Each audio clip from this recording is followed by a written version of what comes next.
Assalamu alaikum dear students. Today our topic to discuss is Archimedean property. Archimedean property की statement क्या है? If x belongs to R then there exists n x belongs to n such that x is less than nx. Contradiction prove करेंगे. Proof देखें. Proof में हमने contrary assertion is false. ये जो है ना इसको हम contrary proof करेंगे. यहाँ पे जो x है वो less है n से, लेकिन हम कहेंगे कि जो n है वो less than x है. For all n belongs to n natural numbers हैं, therefore x is an upper bound of n. अगर x जो है वो n से ग्रेटर है, n के तमाम एलिमेंट से ग्रेटर है, तो ये जो है n की अपर बाउंड होगा x. Therefore by the completeness property the non-empty set n has a supremum u belongs to R. Subtracting 1 from u में से 1 सब्ट्रैक्ट करेंगे तो हमारे पास क्या होगा, एक new number u minus 1 which is smaller than supremum u of n, जो कि smaller than है u supremum जो है n का. Therefore u minus 1 is not an upper bound. u minus 1 upper bound नहीं है of n natural number की. So there exists m belongs to n with u minus 1 is less than m. Adding 1 को हम add करेंगे u में, यहाँ add करेंगे तो ये कैंसिल हो जाएगा 1 और -1 और +1. यहाँ पे बचेगा u is less than m plus 1 and since m plus 1 belongs to n this inequality contradicts the fact that u is an upper bound of n. ये इनइक्वालिटी कंट्राडिक्ट करती है कि u is an upper bound of n. तो हमारे पास proof हो जाता है. Exam point of view से अर्शिमीदियन प्रॉपर्टी इंपॉर्टेंट भी है, और ये क्वेश्चन इस तरह आता है कि स्टेट एंड प्रूव अर्शिमीदियन प्रॉपर्टी. इसकी स्टेटमेंट भी खुद करनी होती है और प्रूव भी खुद ही करना होता है. उसके बाद है नेक्स्ट है थ्योरम है, ये भी डिक्रीजिंग सीक्वेंस का है. If s is equal to 1/n and n belongs to n then infimum s is equal to 0. Infimum जो है वो 0 होगा, मतलब 0 है तो डिक्रीजिंग सीक्वेंस ही होगा. इन्फीमम का भी जिक्र आ गया यहाँ पे. प्रूफ देखते हैं. इफ़ जो s is not equal to 0 is bounded below by 0. It has an infimum and we let w is equal to infimum s. It is clear that w is greater than 0 for any epsilon is greater than 0. The Archimedean property implies that there exists n belongs to n such that 1/epsilon is less than n, which implies 1/n is less than epsilon. Therefore we have 0 is less than w greater than है 1/n से, and 1/n जो है वो less है epsilon से. तो हमारे पास क्या प्रूव हो जाता है, but since epsilon is greater than 0 is arbitrary. ये चीज़ हमने आर्बिट्रेरी ली थी. It follows the theorem that w is equal to 0. ये चीज़ हमारे पास आर्बिट्रेरी थी और w जो है वो is equal to 0.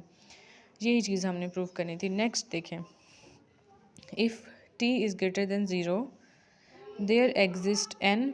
t belongs to n such that 0 is less than 1/n. t ये इन्वर्स हो गया n का, is less than t. Since prove करते हैं. Since infimum is equal to 1/n n belongs to n. ये किसके equal है, 0 के इक्वल है इन्फीमम. एंड t जो है वो ग्रेटर दैन 0 है, then t is not a lower bound for the set. t जो है वो सेट की लोअर बाउंड नहीं है. 1/n n belongs to n, thus there exists n t belongs to n such that 0 is less than 1/n, t is less than t. ये चीज़ हमारे पास prove हो जाती है. उसके बाद है नेक्स्ट देखें. ये अर्शिमीदियन प्रॉपर्टी भी और ये 1, 2 एंड 3 ये जो तीनों थ्योरम हैं क्वेश्चंस हैं, ये भी बहुत इंपॉर्टेंट है. एग्ज़ाम में ज़रूर ही आते हैं कोई ना कोई शॉर्ट क्वेश्चन के तौर पे. अर्शिमीदियन प्रॉपर्टी तो अक्सर लॉन्ग में ही आता है. इसका प्रूफ छोटा सा है लेकिन तकरीबन आता लॉन्ग में ही है. उसके बाद नेक्स्ट है. If y is greater than 0 there exist n y belongs to n such that n Y minus 1 is less than y is less than n y. ये चीज़ हमने प्रूव करनी है. The Archimedean property ensure that e y is equal to m belongs to n, y belongs to m of n is not empty. n natural number is not empty. By the well ordering property, well ordering property को use करते हुए e y has at least element which we denote by ny. Then ny minus 1 does not belongs to e y. क्या चीज़ है इसको समझते हैं. e y has at least element which we denote by ny. N Y जो है किसके element है, E Y के। Then N minus Y does not belongs to E Y, जब इसके एलिमेंट हैं ये एन वाई तो एन वाई माइनस वन जो है इससे बिलोंग नहीं करेगा ई वाई से। And hence we have N Y minus one is less than Y is less than N Y. Collectively ये जो सारी क्लोरीज हैं आर some time referred as Archimedean property. ये इम्पोर्टेंट, मैंने आपको कहा था कि जो नीचे पॉइंट्स दिए हुए थे इंपॉर्टेंट होते, उन्होंने कहा है ये तीनों, ये भी और ये भी अर्शिमीदियन प्रॉपर्टी के तौर पे डिस्कस हो सकते हैं। क्या जो अर्शिमीदियन प्रॉपर्टी के क्वेश्चंस हैं वो इन तीनों को यूज़ करते हुए कभी कभी आ जाते हैं इस तरह के, इनको यूज़ करके सॉल्व करना पड़ता है। नेक्स्ट है हमारे पास डेंसिटी थ्योरम। डेंसिटी थ्योरम ये पास्ट पेपर इसके ऊपर लिखा हुआ है, मतलब ये पास्ट पेपर में आ चुका है। If x and y are any real number with x is less than y, then there exists a rational number r belongs to q such that x is less than r and less than y. There exists a rational number जो x से greater है और y से less है. It is no loss of generality. Why?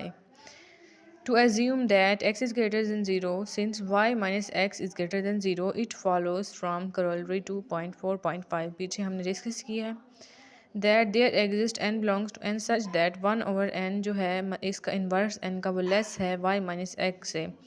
Therefore we have nx N X के साथ multiply हो जाएगा और एन वाई के साथ भी मल्टीप्लाई हो जाएगा। यहाँ पे आ जाएगा N X plus one is less than N Y if we apply corollary 2.4.6, ये भी हमने पीछे पढ़ी है। तो क्या है, N X is greater than zero, we obtain M belongs to N. हम क्या लेते हैं, एक एम एलिमेंट लेते हैं जो नेचुरल नंबर्स हैं।